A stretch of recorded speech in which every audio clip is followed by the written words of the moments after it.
तो फ्रेंड आज हम लोग फिर से सेकेंड पेपर का जो है कि क्वेश्चन देखेंगे, जो कि पिछले बार हम लोग देखे थे। उसी तरह से हमें लिखना है जिस तरह से हमने पहले पेपर में बताया था कि अकॉर्डिंग टू हैनीमैन हमें लिखना होगा, वहाँ पे सेक्शन भी मेंशन करना होगा और एडिशन मेंशन करना होगा कि हमने रेफरेंस कहाँ से लिया है। ठीक है, उसी तरह से आज हम फिर दूसरे पेपर का जो एग्जाम होने जा रहा है 12/8/2023 को हम लोग का जो एग्जाम है BHMS पेपर 4th ईयर का जो पेपर है वो सेकेंड जो है 12/8/2023 को होने जा रहा है। तो इसके लिए हमने जो कि बार बार जो क्वेश्चन पूछे जा रहे हैं रिपीटेड क्वेश्चंस में जो है कि हमने पहले नंबर पे जो है कि केंट के 12th ऑब्जर्वेशन को रखा है, क्योंकि ये केंट के 12th ऑब्जर्वेशन क्योंकि फिलोसफिकल पार्ट के है इसलिए हमने इसको रखा है। साथ में दूसरे नंबर पे जो आपके आते हैं हेरिंग्स लॉ ऑफ क्यूर, तो केंट 12th ऑब्जर्वेशन और हेरिंग्स लॉ ऑफ क्यूर को हमने फर्स्ट पेपर के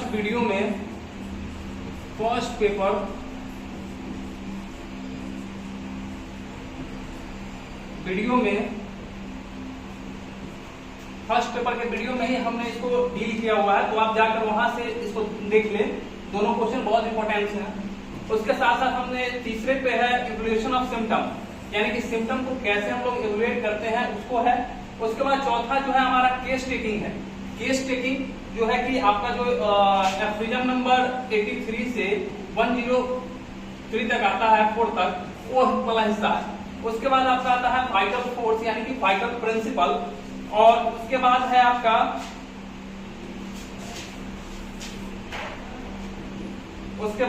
लॉजिक और सिक। तो लॉजिक और सिक जो है कि अकॉर्डिंग टू केंट हमें यहाँ देखना था, और लॉजिक जो है आपका अकॉर्डिंग टू होम्योपैथी लेके चलनी है। और 8वें नंबर पे आपका आता है ससेसिबिलिटी, और 9वें नंबर पे है मोडस ऑपरेंडी ऑफ क्यूर, और फिर से हमारा जो है ये totality of symptom. So basically ये क्वेश्चंस हैं और कुछ शॉर्ट क्वेश्चंस हैं जो कि 4 से 5 नंबर में पूछे जाते हैं, 4 या 5 नंबर के मार्क्स में आपसे पूछे जाते हैं। उसके लिए है 50 milligram potency, individualisation, prophylaxis, palliation and suppression, dynamic action of drug and predisposition. तो पहला जो हम लोग का क्वेश्चन था जो कि हमने केंट के 12th ऑब्जर्वेशन लिखा था, और हेरिंग्स लॉ ऑफ क्यूर जो दूसरे क्वेश्चन थे हम वो दोनों को ऑलरेडी पहले वीडियो में डील कर चुके हैं, तो यहाँ हम डील नहीं करेंगे। तीसरा क्वेश्चन जो था हम लोग का था evolution of symptom. Evolution of symptom होता क्या है? तो बेसिकली एवोल्यूशन ऑफ सिम्टम एक ग्रेडिंग है यानी कि प्रिंसिपल ऑफ ग्रेडिंग है। प्रिंसिपल ऑफ ग्रेडिंग कहने का मतलब कि हम जो सिम्टम पेशेंट से लेंगे, यानी कि जो सिम्टम हम लेंगे अलग अलग सोर्स से, चाहे वो पेशेंट से ले, ड्रग टूबिंग से ले, उन सारे सिम्टम को हम लोग ना एक ग्रेडिंग देते हैं उसके इंटेंसिटी के हिसाब से और अपीयरेंस के हिसाब से। तो कहता क्या है कि principle of grading of different type of symptom to their value with definite purpose of forming individualization picture of patient or medicine to match। हम करते क्या है कि एवोल्यूशन में कि इंडिविजुअलाइजेशन पिक्चर को बनाने के लिए, चाहे वो पेशेंट का हो या मेडिसिन का हो, उसके लिए हम लोग ग्रेडिंग करते हैं। उसमें आता है आपका बेसिकली इसमें 4 टाइप से हम लोग ग्रेडिंग करते हैं। इसमें हम लोग 4 टाइप से ग्रेडिंग करेंगे, जिसमें 4 मेन मेथड को हम लोग इस्तेमाल करते हैं प्रेजेंट में, जिसमें कि सबसे पहला मेथड है कि आपको मेमोराइज रखना है। उसके लिए है हैनीमैनियन मेथड, यानी कि इस मेथड को हैनीमैन ने दिए थे और ये हैनीमैनियन मेथड कहलाता है। दूसरे पर आपका आता है केंटेनियन मेथड, ये केंट के द्वारा दिया गया था।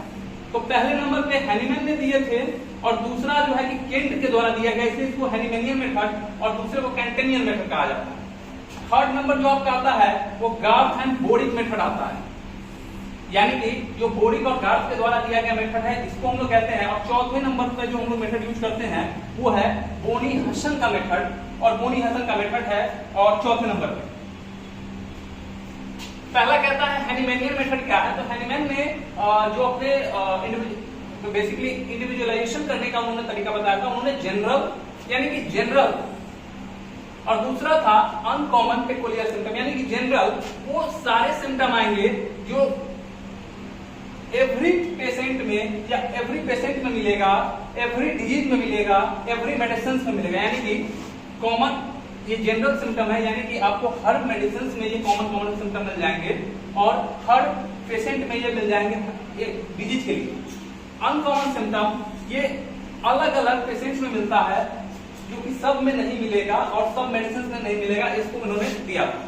सेकेंड जो है हमारा केंटेनियन मेथड है, ये हमारा केंट के द्वारा दिया गया था, given by J T Kent, James Taylor Kent के द्वारा दिया गया था और हैनीमैन के ही इंडिविजुअलाइजेशन प्रोसेस को केंट ने आगे लेकर गया था। इसीलिए हम लिखते हैं Hahnemannian method of evolution of symptom equal to Kentian method of evolution of symptom. इसमें केंट ने फर्दर इन्होंने अपने रिपर्टरी के बेस पर इन्होंने सिम्टम को डिफाइन किया था, इन्होंने डिवाइड किया है ग्रेडिंग में। जनरल सिम्टम यानी वो सिम्टम जो सब में, जिसका आपकी पूरे बॉडी पे इफेक्ट हो, यानी कि जनरल सिम्टम। दूसरा आता है कॉमन सिम्टम वो जो सभी में मिल जाए और पर्टिकुलर जो किसी खास ऑर्गन के लिए डील करे। उन्होंने जनरल सिम्टम को फिर से अगेन डिवाइड किया था मेंटल जनरल के फॉर्म पे और फिजिकल जनरल के फॉर्म पे। कॉमन सिम्टम जो डिजीज के सिम्टम होते हैं, जो डिजीज सिम्टम है, और पर्टिकुलर जो किसी खास ऑर्गन के लेकर हैं, ऑर्गन लोकेशन या रेयर सिम्टम है मेडिसिन के, ठीक है। उसके बाद जो केंट से उन्होंने अपने रिपर्टरी में, यानी कि जो मेडिसिन का उन्होंने जब ग्रेडिंग किया तो उन्होंने अपने ग्रेडिंग प्रिंसिपल में उन्होंने मेडिसिन को फर्स्ट ग्रेड, सेकेंड ग्रेड और थर्ड ग्रेड का दिया। यानी कि उन्होंने जब सिम्टम को मेडिसिन के अंदर डाले तो उन्होंने ग्रेडिंग कर दिया, first grade, second grade and third grade. चौथे नंबर पे आता है गार्थ एंड बोरिक मेथड, यानी कि जो बोरिक थे उन्होंने क्या किया है कि बेसिक जो उन्होंने अपने एवोल्यूशन ऑफ सिम्टम के पैटर्न को उन्होंने दो भाग में डिवाइड किया। उन्होंने बेसिकली दो भाग में डिवाइड कर दिया है, बेसिक एब्सोल्यूट सिम्टम, यानी कि वैसा सिम्टम जो डिजीज के डायग्नोसिस में हेल्प करे। उन्होंने कहा कि बेसिक एब्सोल्यूट सिम्टम वो सिम्टम है जो डिजीज के डायग्नोसिस में हेल्प करता है, और दूसरा उन्होंने कहा कि डिटर्मिनेटिव सिम्टम, यानी कि वैसा सिम्टम जो डिटरमाइन करे, यानी कि हेल्प जो करे आपके प्रोसेस ऑफ इंडिविजुअलाइजेशन करने में, यानी कि इंडिविजुअलाइजेशन करने में, उसको उन्होंने डिटर्मिनेटिव सिम्टम के रूप में लिया। यानी कि इसमें basically uncommon, rare, peculiar symptom को उन्होंने लिया है और इसमें उन्होंने सेम कॉमन सिम्टम को रखा है। चौथे नंबर पे जो आते हैं हमारे बोगी हसन, जिन्होंने की पहले रिपोर्टरी बनाई थी, उनके बारे में हम देखते हैं। तो उन्होंने जो अपने दिए थे एवोल्यूशन ऑफ सिम्टम का जो थ्योरी था, उनमें पहला था क्यूज का मतलब होता है कि पेशेंट का जो है बॉडी कॉन्स्टिट्यूशन कैसा है, एज कैसा है और सेक्स कैसा है, उसके बेस पर उन्होंने क्यूज दिया था कि उसके हिसाब से हम यहाँ पर ग्रेडिंग करेंगे। दूसरा उन्होंने क्यूड दिया।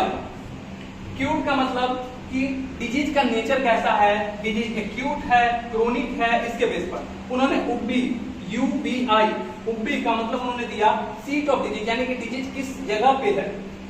क्यूबिस ऑब्जिकैलिस,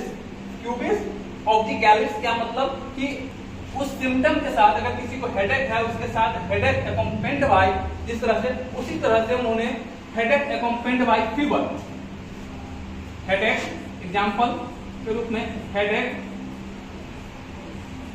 अकम्पेंड बाय फीवर। तो उन्होंने इसके लिए जो टर्म यूज किए थे वो था क्यूबिस ऑब्जिकैलिस। उसके बाद चौथे नंबर पे आता है क्यूर, यानी क्यूर का मतलब होता है कॉज ऑफ डिजीज, यानी कि डिजीज किस कारण से हुआ उसको, जैसे हम लोग बहुत सारे एलिमेंट पढ़ते हैं। उसके बाद उन्होंने छठा दिया था वो था कुमांडो, QUOMODO, कुमांडो, यानी कि इसका मतलब होता है मॉडिफाइंग फैक्टर,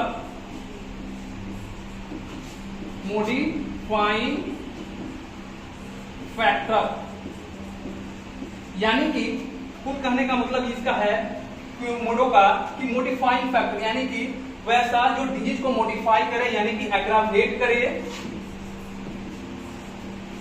या एम्लोरेट करे, यानी कि डिजीज प्रक्रिया को बढ़ाता है और जो डिजीज प्रक्रिया को घटाता है उसको यहाँ पे रखा गया। 7वें नंबर पे उन्होंने रखा है क्यूआंडो।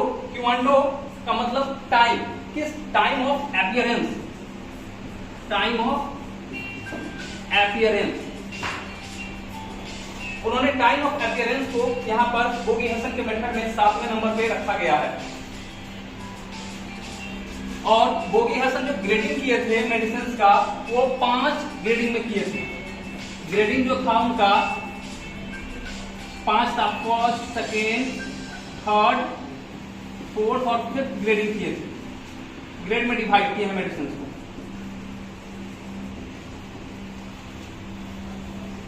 उसके अगला क्वेश्चन जो हम लोग आने वाला है वो है केस टेकिंग। यानी कि केस टेकिंग क्या होता है? Recording of patient complain. हम लोग पेशेंट का कंप्लेन को रिकॉर्ड करेंगे इस तरीके से कि हम लोग पिक्चर बना सके, एक कंप्लीट पिक्चर बना सके जिसके बेस पर हम लोग मेडिसिन को प्रिस्क्राइब करेंगे। एक सुटेबल मेडिसिन का हम लोग प्रिस्क्राइब कर सकते हैं। इसके लिए हम लोग एक रिकॉर्ड फाइल जो बनाते हैं उसी को हम लोग केस टेकिंग कहते हैं। तो केस टेकिंग बेसिकली क्या है?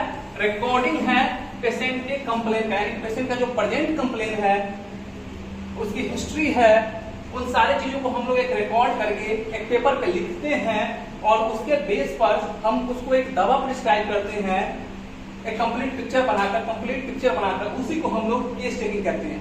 हैनीमैन ऑर्गेनल ऑफ मेडिसिन के 6th एडिशन में उन्होंने इसका डिस्कशन किया है। अफ्रीजम नंबर 83 से 104 तक उन्होंने केस टेकिंग को डिस्कस किया है। अब केस टेकिंग करने का एम क्या है, हम क्यों केस टेकिंग करते हैं? तो कहता है पहला जो एम है हमारा केस टेकिंग का, वो मेन एम क्या है? केस टेकिंग का जो मेन एम है वो है इंडिविजुअलाइजेशन ऑफ पेशेंट, यानी कि पेशेंट को अलग अलग करना। एक सिंपल सी कि अगर 4 फीवर से सफर कर रहे हैं पेशेंट तो चारों पेशेंट को अलग अलग करना है। दूसरा कि हम डायग्नोसिस कर सकते हैं डिजीज का। जब तक हम केस रिकॉर्ड नहीं लेंगे तब तक हम डिजीज को डायग्नोसिस नहीं कर सकते हैं कि ये मलेरिया से सफर कर रहा है, ये डेंगू से सफर कर रहा है, ये टाइफाइड से कर रहा है। तो इसके लिए तो डायग्नोसिस ऑफ डिजीज के लिए भी हमें केस टेकिंग करना होगा और पेशेंट के इंडिविजुअलाइजेशन करने के लिए भी हमें केस टेकिंग करनी ही होगी। अब कहता है कि केस टेकिंग में, तो केस टेकिंग का जो पहला जो है वो जनरल डायरेक्शन, यानी कि एक डायरेक्शन होना चाहिए जिसमें हम करेंगे। तो बेसिकली हैनीमैन डायरेक्शन देते हैं कि आपको एक पेपर यूज करना है और उसमें पेशेंट के सारे जो कंप्लेन है उसको लिखना। तो पहला जो कंप्लेन है, अब वैसे तो अब कंप्लेन हम जब लिखेंगे तो 2 तरह की बातें होंगी। एक वैसे पेशेंट जो हमारे पास डायरेक्ट आए हैं, वैसे पेशेंट जो डायरेक्ट हमारे पास आए हैं without any physician, without any physician, यानी कि ये पेशेंट को जब बीमारी शुरू हुई है या बीमारी से सफर कर रहा है तो पहली बार ये हमारे पास आया है, फर्स्ट टाइम। और दूसरा पॉसिबिलिटी ये होती है कि यह पेशेंट किसी और फिजिशियन के पास, किसी और डॉक्टर के पास ट्रीटमेंट करा रहा था और अब हमारे पास आया है, जब वहां से वो ठीक नहीं हुआ है तो उसके लिए उन्होंने कहा पेशेंट कम्स इनडायरेक्टली। उसके बाद हम लोग देखेंगे इंपॉर्टेंस ऑफ पर्सनल हिस्ट्री, यानी कि पेशेंट का जो हिस्ट्री है, पर्सनल हिस्ट्री हो या फैमिली हिस्ट्री हो।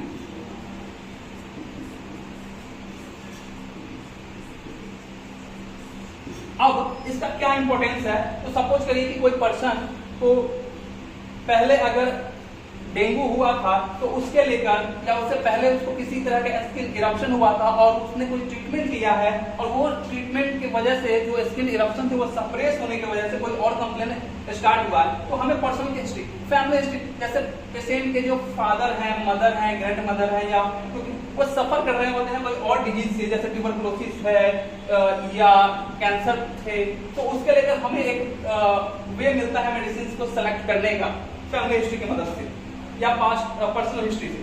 देन हम लोग ये यहाँ पे देखेंगे, अगला जो हम लोग पॉइंट बनाते हैं वो है request extra qualification of physician before the case taking. अब इस जो केस टेकिंग कर रहे हैं जो फिजिशियन, उसके लिए पहले कुछ गाइडेंस हैनीमैन ने दिए।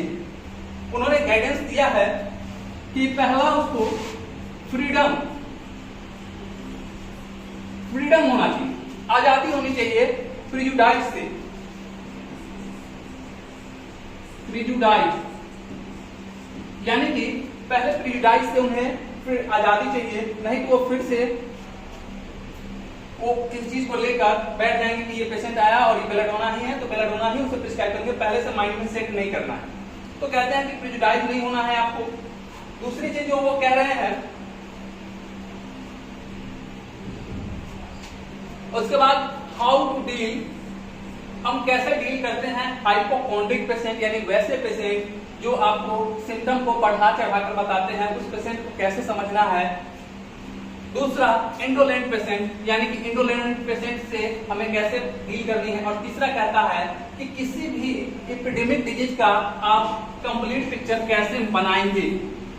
ये सारी बातें केस टेकिंग के अंदर ही आती है। और चौथा नंबर पे है कि how and why psora must investigate, psora को इन्वेस्टिगेट करना क्यों जरूरी है। तो हैनीमैन कहते हैं कि psora is the mother of all disease. अब सोरा ही जो है मदर है सारे डिजीज का। तो कोई भी डिजीज हो, किसी भी तरह का डिजीज हो, किसी भी तरह के कंप्लेंट पेशेंट दे रहे हो, इसका मतलब कि बैकग्राउंड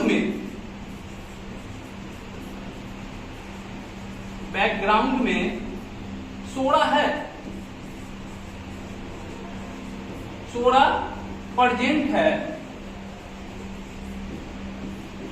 देन डिजीज, और तभी डिजीज होगा। यदि सोरा प्रेजेंट नहीं है बैकग्राउंड में तो ये डिजीज हो ही नहीं सकता है। इसीलिए क्योंकि और ये ऑब्स्टिकल्स ऑफ क्योर को भी पैदा करता है जब ट्रीटमेंट करेंगे। तो बेसिकली इसीलिए हैनीमैन कहते हैं कि आपको ऑब्स्टिकल्स ऑफ क्योर किया आएगा, चाहे बैकग्राउंड में सोरा चल रहा है, एंटीबायोटिक ट्रीटमेंट करना होगा। तो केस टेकिंग के अंदर आपको सोरा को पहचानना बहुत जरूरी है। उसके बाद जो है अगला है हम लोग का वो है लॉजिक। लॉजिक का जो वर्ड है, उसका जो वर्ड ड्राइव हुआ था वो लोगस से हुआ। लोगस यानी कि लोगस क्या है, एक्सप्रेशन ऑफ थॉट है। लोगस क्या है, basically expression of thought of the language. तो यानी कि लॉजिक का हम लोग डेफिनेशन क्या लिखते हैं कि logic is the science of thought. Logic क्या है, एक साइंस है जिसमें हम लोग थॉट को एक्सप्रेस करते हैं लैंग्वेज के माध्यम से। यानी कि जब हम अपनी थॉट यानी अपने विचारों को शब्दों के माध्यम से, एक भाषा के माध्यम से जब दूसरे को बताते हैं, उसी को लॉजिक कहते हैं। लॉजिक में दो चीजें आती हैं। एक तो लॉजिक जो रीजनिंग पैदा करे, रीजन। अब कोई भी कुछ कह रहा है, जैसे बच्चा जन्म लिया तो उसे उसके जो है कि वो बच्चा जन्म लिया है, वो चाइल्ड है, देन वो एडल्ट बनेगा, उसके बाद वो ओल्ड एज में जाएगा और उसकी डेथ होगी। तो ये रीजन बनता है। और फिर कहता है कि बीच में कोई इन्फ्लुएंस आएगा और उसके बाद कहता है कि आप सच को जान पाएंगे, यानी कि ट्रूथ। यानी कि सच को जानने के लिए हम लोग लॉजिक का सहारा लेते हैं। लॉजिक बेसिकली दो टाइप के होते हैं। लॉजिक जो है दो तरह के होते हैं, inductive logic and deductive logic.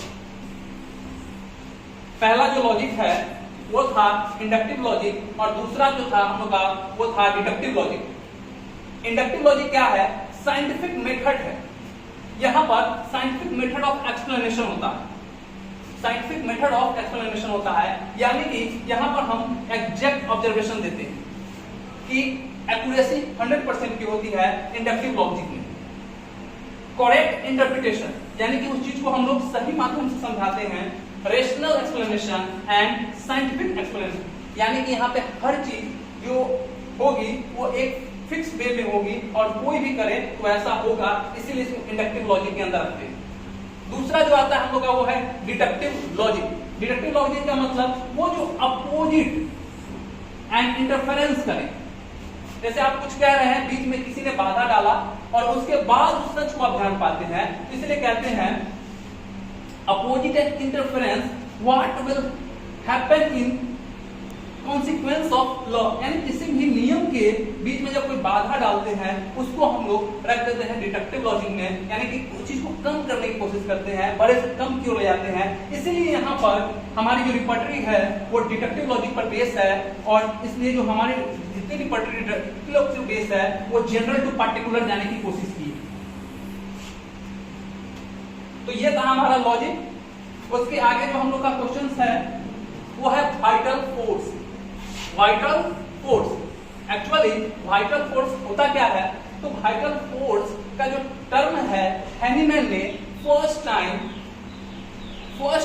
Organelle of medicine के 5th एडिशन में ये टर्म यूज किए थे। Term first time use by Hahnemann 5th edition, उन्होंने 5th एडिशन में यूज किया था।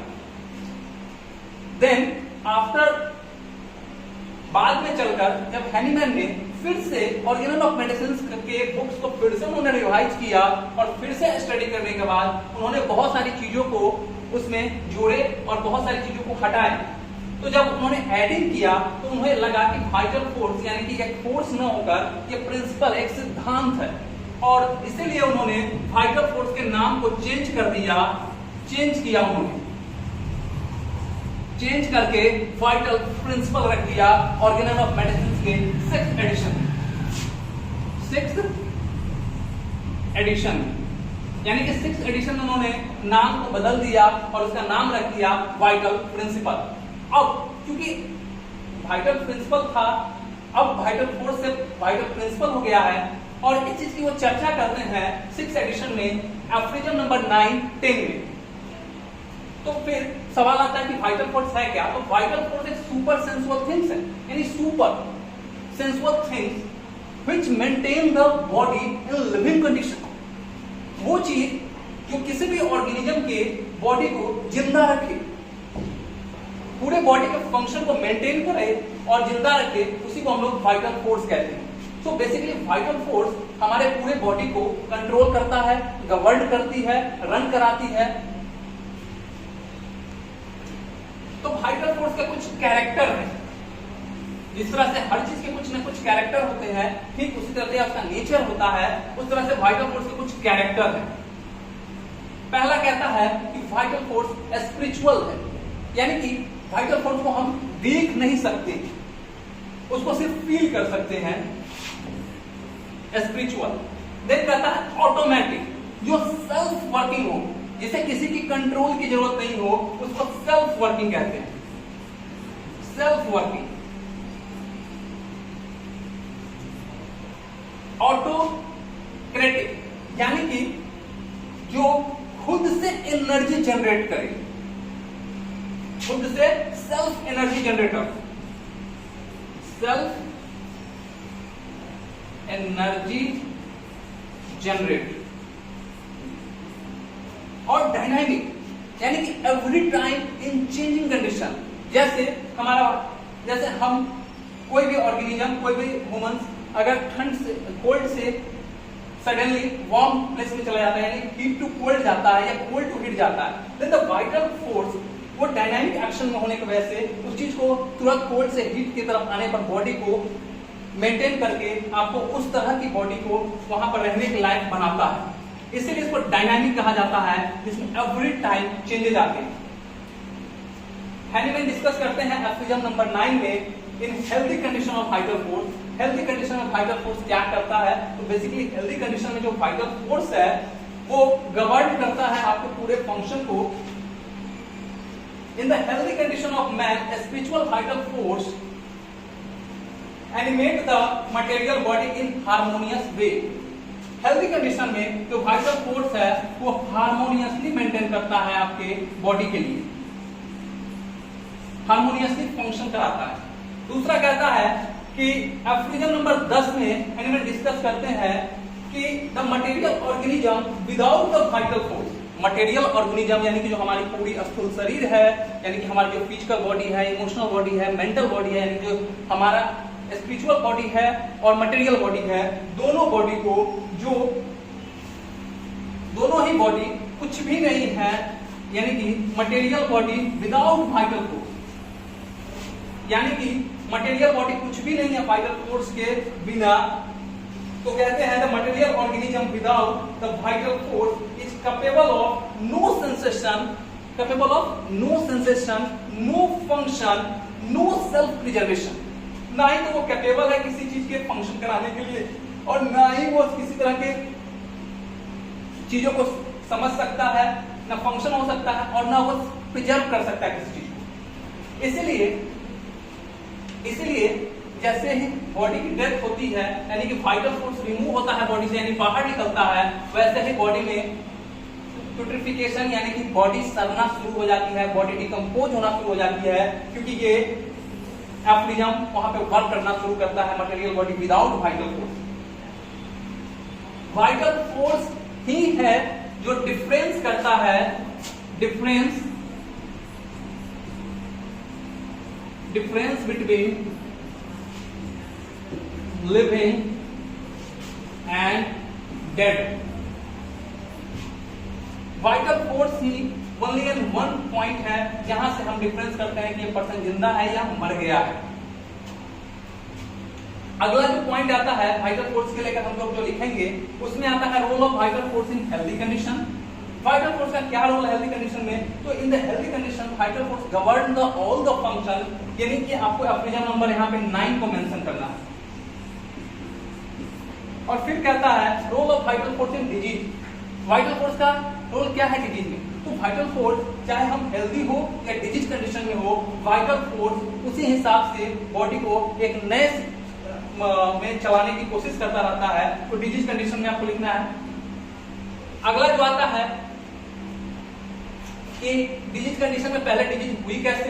तो हमारा जो नॉर्मल हेल्थ था, यानी कि ये नॉर्मल हेल्थ है, एक हेल्दी बीइंग है, और उसको किसी ने डिस्टर्ब कर दिया, disturb by dynamic influence, by dynamic influence, यानी कि डिस्टर्ब बाय इमटेरियलिज्म, यानी कि डायनामिक इन्फ्लुएंस ने पहले वाइटल फोर्स को डिस्टर्ब किया, जिसके वजह से वाइटल फोर्स डिसहार्मोनी हुई, यानी कि वाइटल फोर्स में जो प्लेन पहले सीधी थी, अब ये ऐसा होना शुरू हो गई, फिर धीरे धीरे ऐसा होना शुरू हो गई, डिसहार्मोनी हुई, और इसके बाद ये जो डिसहार्मोनी हुई यानी डिअरेंज हो गया वाइटल फोर्स, यह प्रोड्यूस करता है आपका डिजीज। तो चाहे डिजीज कंडीशन हो या हेल्दी कंडीशन हो, वाइटल फोर्स उस तरह से वर्क करती है। तो इसको आप देखते हैं सेक्शन नंबर 12 में, एफ्रिज्म नंबर 12 के 6ठे एडिशन में, 6th edition, vital force derange dynamically by disease, dynamically derange dynamically produce disease. उसके अगला हम लोग जो पॉइंट को मेंशन करते हैं, role of vital force in cure without medicine. अब वाइटल फोर्स का क्या रोल है कि डिजीज को क्योर करे बिना as a help of medicine? तो कहता है एक्यूट कंडीशन में यदि डिजीज टू सीवियर नहीं है, टू सीवियर नहीं है, तो रिकवर कर लेगा सेल्फ, रिकवरी सेल्फ करेगा।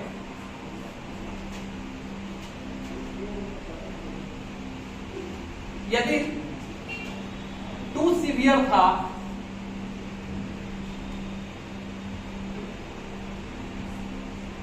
टू सीवियर था यानी कि ये डिस्ट्रॉय कर देगा, डिस्ट्रॉय करेगा। और अगर लेस सीवियर था तो ये रिकवर कर लेगा सेल्फ।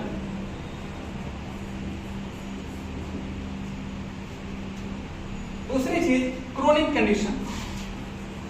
तो जितने भी क्रोनिक डिजीजेज हैं, जितने भी क्रोनिक डिजीजेज हैं, उसमें vital force self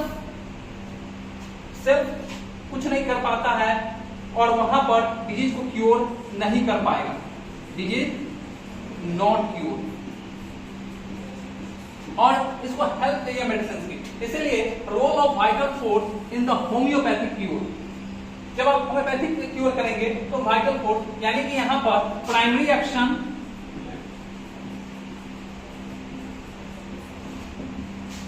and secondary action, पहले आपने मेडिसिन दिया, मेडिसिन में गया वाइटल फोर्स को, उसने वाइटल फोर्स पे जाके उन्होंने एक artificial chronic disease disease produce किया जो स्लाइटली स्ट्रॉन्गर था, जिसको एफ्रिजन नंबर 26 में डिजाइन किया गया और वहां पर जाकर वो एक आर्टिफिशियल डिजीज प्रोड्यूस करता है जो स्लाइटली स्ट्रॉन्गर होता है as compare to the natural disease, और जिसके वजह से तो ये प्राइमरी एक्शन था। देन सेकेंडरी या क्यूरेटिव एक्शन शुरू होता है, वाइटल फोर्स इस चीज को समझता है और वहां से डिजीज को रिमूव करता है, तो वो था। उसके बाद है role of vital force in the cure of artificial disease. जितने भी तो आर्टिफिशियल डिजीज का एक टाइम फिक्स होता है, एक टाइम ड्यूरेशन फिक्स होता है और इससे रिमूव हो जाता है, और नहीं तो वाइटल फोर्स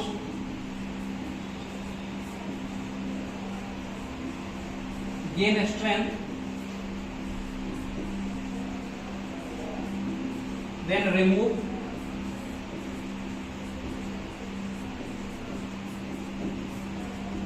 आर्टिफिशियल डिजीज। तो पहला कहता है कि वो आर्टिफिशियल डिजीज को रिमूव करेगा अपना स्ट्रेंथ को गेन करके, या आर्टिफिशियल डिजीज का एक टाइम ड्यूरेशन फिक्स होता है जिसके वजह से वो वीकर होते जाएगा और एक टाइम आएगा जब इस समय उसको वाइटल फोर्स रिपेल करके वहां से भगा देता है।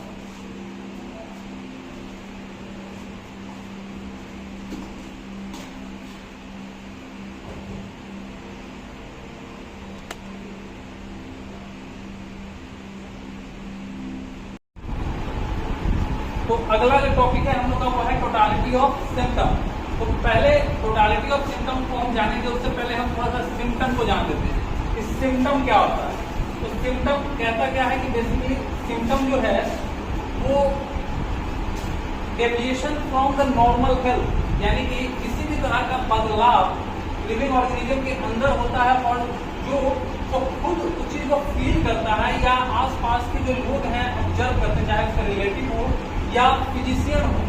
फिजिशियन ऑब्जर्व कर रहे हैं, फिजिशियन जो है ऑब्जर्व कर रहे हैं या रिलेटिव।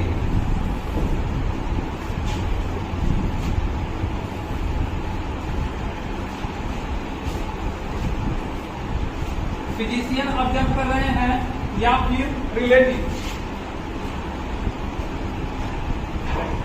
तो सिम्टम का डेफिनेशन हो जाएगा कि any deviation of health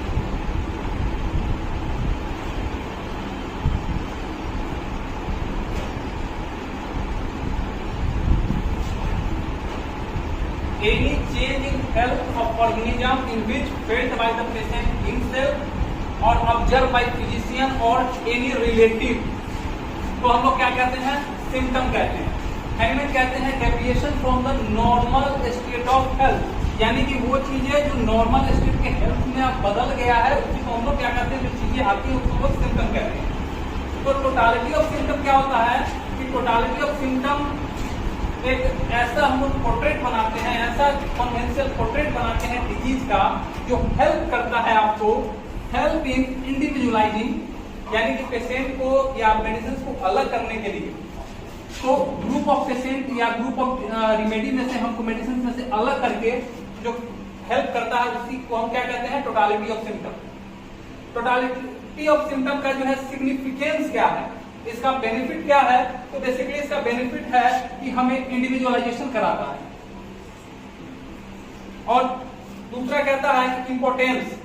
importance क्या है, तो हमें डिजीज डायग्नोसिस करने के लिए सब के लिए इसका इम्पोर्टेंस हमको यहाँ पे लिखना होगा। उसके इम्पोर्टेंस से पहला आता है sole guided in the choice of medicine, यानी कि हमें मेडिसिन को चुनने के लिए एक गाइड करता है। और दूसरा कहता है कि सिम्टम यदि रिमूव हो रहा है, सिम्टम रिमूव हो रहा है किसी भी तरह से, चाहे वो फिजिकल टू मेंटल जा रहा है या मेंटल टू फिजिकल जा रहा है, तो उसके लिए अब इसके कुछ एट्रीब्यूट्स हैं, यानी कि इसके कुछ गुण होंगे टोटालिटी ऑफ सिम्टम को। तो कहता है कि टोटालिटी ऑफ सिम्टम में पहला कहता है कि जितने भी सिम्टम हो, etch symptom must be complete, चाहे उसके लोकेशन कंप्लीट करे, location, sensation, modality and concomitant या एकम्पेंट सिम्टम जिसको हम लोग कहते हैं। तो हमें प्रत्येक सिम्टम का जो है कहता है कि लोकेशन, सेंसेशन, मोडालिटी एंड कॉम्पोमिटेंट या कॉम्पेंट सिम्टम को पूरा करना होगा। दूसरा कहता है कि क्रोनोलॉजिकल ऑर्डर में सिम्टम का जो अरेंजमेंट है वो क्रोनोलॉजिकल ऑर्डर में, यानी कि मेंटल, इमोशनल और फिजिकल, यानी इस पैटर्न में हमें सिम्टम को अरेंज करना होगा। उसके बाद कहता है कि डिवाइडेबल इनटू सब्जेक्टिव और ऑब्जेक्टिव सिम्टम, यानी कि हमें सिम्टम को जो है डिवाइड करके लेना होगा, सब्जेक्टिव सिम्टम को अलग, ऑब्जेक्टिव सिम्टम को अलग। यानी सब्जेक्टिव सिम्टम वैसा सिम्टम जो पेशेंट खुद बताता है या जो पर्सन है, जो पेशेंट है वो बोलता है, उसको कहते हैं सब्जेक्टिव सिम्टम। और ऑब्जेक्टिव सिम्टम वैसा सिम्टम होता है जो फिजिशियन या रिलेटिव या उसके आसपास के लोग जो ऑब्जर्व करते हैं उसको हम लोग कहते हैं ऑब्जेक्टिव, यानी कि ऑब्जर्व। और सब्जेक्ट यानी कि जो सब्जेक्ट है वो बोलता है। उसके बाद आता है dividable into general and particular. तो सिम्टम को यहाँ पर डिवाइड किया जा रहा है जनरल, यानी कि वैसा सिम्टम जो सब में मिल जाए, और पार्टिकुलर जो किसी खास में मिले या किसी खास लोकेशन पे मिले, खास पार्टिकुलर में मिले या खास मेडिसिन में हो। ग्रेड ऑफ इच सिम्टम, और हर एक सिम्टम का ग्रेड होना चाहिए, हर एक मेडिसिन के सिम्टम का भी होना चाहिए। तो चाहे वो पेशेंट का हो या मेडिसिन का हो, तो हमें मेडिसिन के भी ग्रेड चाहिए होंगे सिम्टम में, और चाहे वो पेशेंट का। उसका कहता है कि इन्वायरमेंटल या ऑक्यूपेशनल फैक्टर, तो कुछ ऐसे फैक्टर जो इन्वायरमेंट के हो, जैसे पॉल्यूशन है, ऑक्यूपेशन, जैसे वो किस तरह का वर्क करता है इसको। तो ये था हमारा टोटालिटी ऑफ सिम्टम। हमारा जो अगला टॉपिक है वो है ससेसिबिलिटी। ससेसिबिलिटी क्या होता है? बेसिकली एक खास तरह का कैरेक्टर या कैपेबिलिटी कहिएगा, एक क्वालिटी कहिएगा किसी भी ऑर्गेनिज्म का जो रिसीव करता है किसी भी तरह के स्टिमुलस को, और उसके हिसाब से उसका जो वाइटल फोर्स है वो रिएक्शन देता है।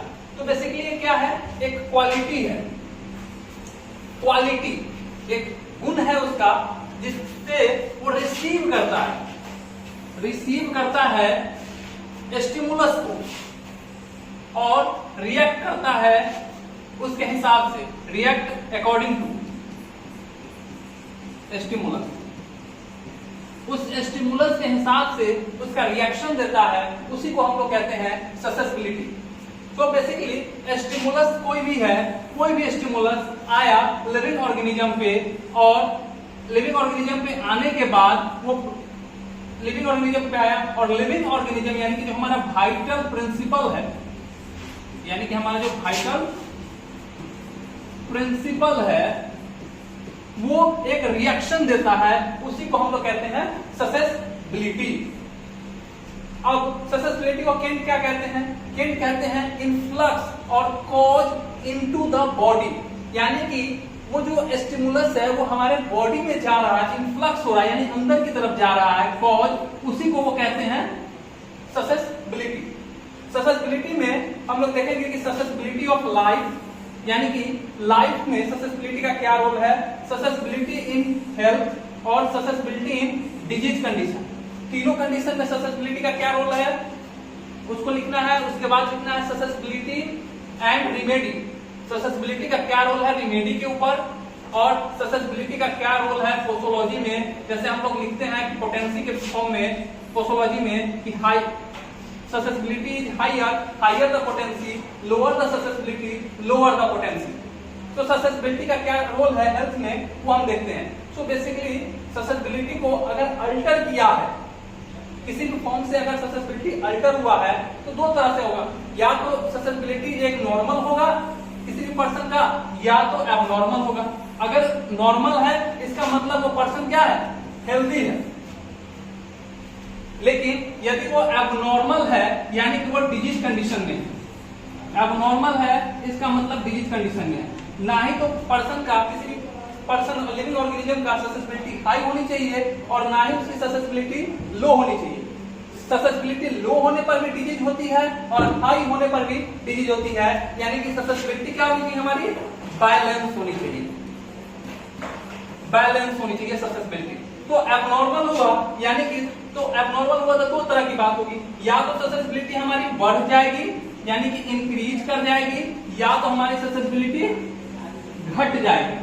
यानी कि इंक्रीज किया, इसका मतलब हाइपर, इसको हम लोग क्या कहेंगे, अगर ससेप्टिबिलिटी बढ़ती है, इसको हम लोग टर्म देते हैं, उसको कहते हैं हाइपर। हाइपर का मतलब ज्यादा, और ससेप्टिबिलिटी यानी कि जब आपकी ससेप्टिबिलिटी रिएक्शन रिसीव करने की पावर और रिएक्शन देने की पावर जब बढ़ जाती है, उसको कहते हैं हाइपर ससेप्टिबिलिटी। और ये भी प्रोड्यूस करता है डिजीज, जैसे हम लोग देखते हैं एलर्जी के केस में, या हाइपर सेंसिटिविटी रिएक्शन देखते हैं हम लोग यहाँ पे। दूसरा है कि ससेप्टिबिलिटी का घट जाना, तो इसको हम लोग टर्म करते हैं, यूज करते हैं हाइपो का मतलब कम होना, और ससेप्टिबिलिटी यानी कि वो जनरल क्वालिटी जिससे वो स्टिमुलस को रिसीव कर रहा है, और दोनों ही कंडीशन में वो डिजीज को प्रोड्यूस करता है। इसलिए हमने एक यहाँ पे इन दोनों को कॉमन पैरामीटर में जोड़ रहे हैं। अब किसी का अगर ससेप्टिबिलिटी अबनॉर्मल है तो वो नॉर्मल कैसे आएगा, तो अबनॉर्मल से नॉर्मल होने के लिए हमें अप्लाई करनी होगी सुटेबल मेडिसिन देनी होगी, मेडिसिन, और वो मेडिसिन क्या करेगा, उसके हेल्थ को नॉर्मल करेगा, यानी कि वो उसकी ससेप्टिबिलिटी को बैलेंस करेगा। उसके बाद हमारा अगला जो है शॉर्ट नोट्स के जो कुछ पॉइंट्स हमने नोट किया था, उसमें पहला है कि कुछ individualisation.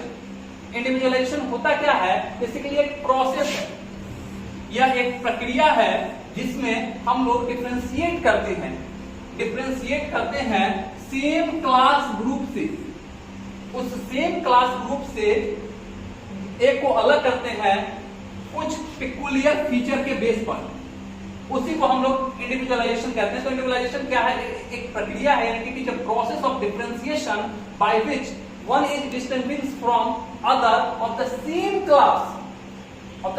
Class group by some peculiar feature, यानी कुछ पिकुलियर रेयर फीचर से जब हम उसको अलग करते हैं, उसी को कहते हैं इंडिविजुअलाइजेशन।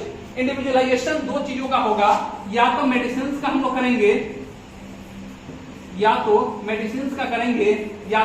पेशेंट का करेंगे। तो आगे हम लोग इस टॉपिक में लिखेंगे individualisation of medicine, individualisation of patient. Third जो आता है हम लोग का दूसरा जो क्वेश्चन है वो है 50 मिनिमम पोटेंसी।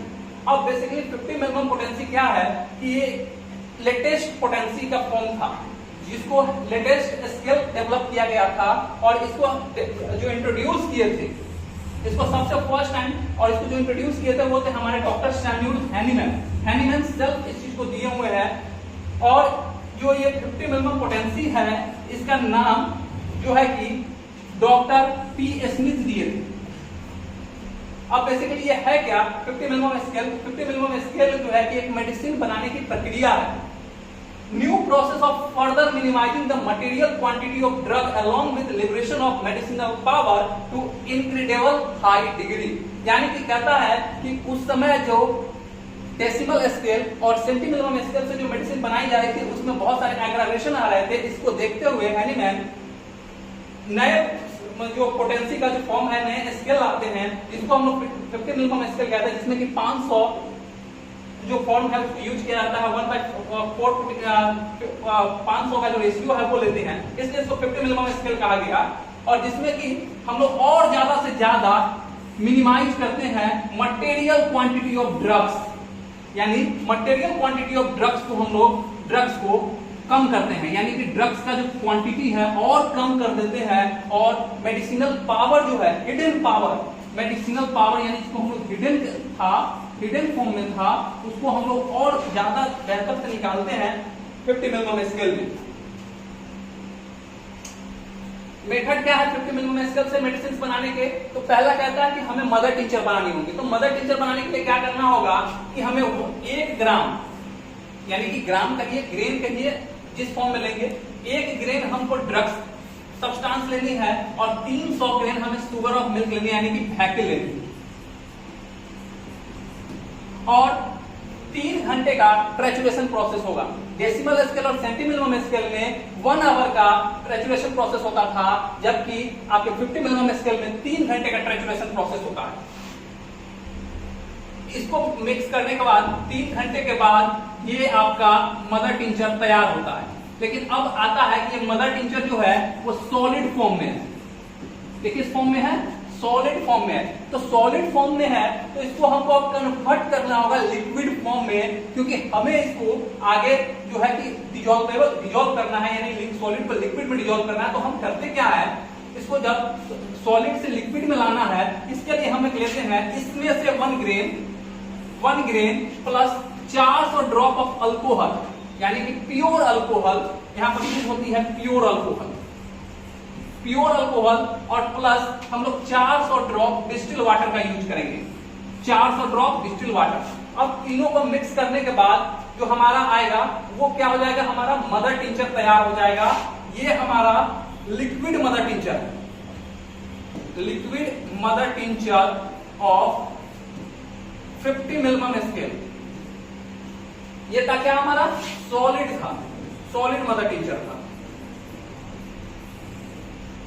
अब जब ये मदर टिंचर हमारा रेडी हो गया है तो अब हम इसको क्या करेंगे, पोटेंसी बनाएंगे। तो पोटेंसी बनाने के लिए क्या करता है कि 1 ड्रॉप ऑफ मदर टिंचर यानी कि 1 ड्रॉप मदर टिंचर लेनी है, उसमें 400 यानी कि उसमें हमें 100 ड्रॉप प्योर अल्कोहल लेनी है, उसमें 100 ड्रॉप प्योर अल्कोहल लेनी है और दोनों को 100 टाइम्स यानी कि दोनों को रखना है एक भाई में जिसका 2/3 हिस्सा ही फिल होना चाहिए, 1/3 खाली होना चाहिए, यानी कि एम्प्टी होना चाहिए, 2/3 यानी कि हम यहां तक भरेंगे और इसको 10 यानी कि 100 टाइम्स यानी 100 बार इसको सकसन करेंगे, तब जाकर हमारा 0/1 पोटेंसी तैयार होगा। अब 0/2 पोटेंसी बनानी है तो सेम 1 ड्रॉप ऑफ फर्स्ट 1 इसमें से लेंगे, 0/1 में से 1 ड्रॉप प्लस 100 ड्रॉप जो है प्योर अल्कोहल लेंगे और दोनों को फिर 100 टाइम्स सकशन करके हम 0/2 पोटेंसी को तैयार करते हैं। उसके बाद थर्ड जो क्वेश्चन है वो है पोटेंटाइजेशन। पोटेंटाइजेशन क्या होता है, इट इज द मैथमेटिकल यानी कि मैथोमैकेनिकल प्रोसेस है, यानी कि जिसमें आप कैलकुलेशन भी करते हैं और मैकेनिकल प्रक्रिया भी करते हैं, इसलिए इसको नाम दिया जाता है मैथोमैकेनिकल प्रोसेस। और जिसमें आप करते क्या है, रिड्यूस करते हैं।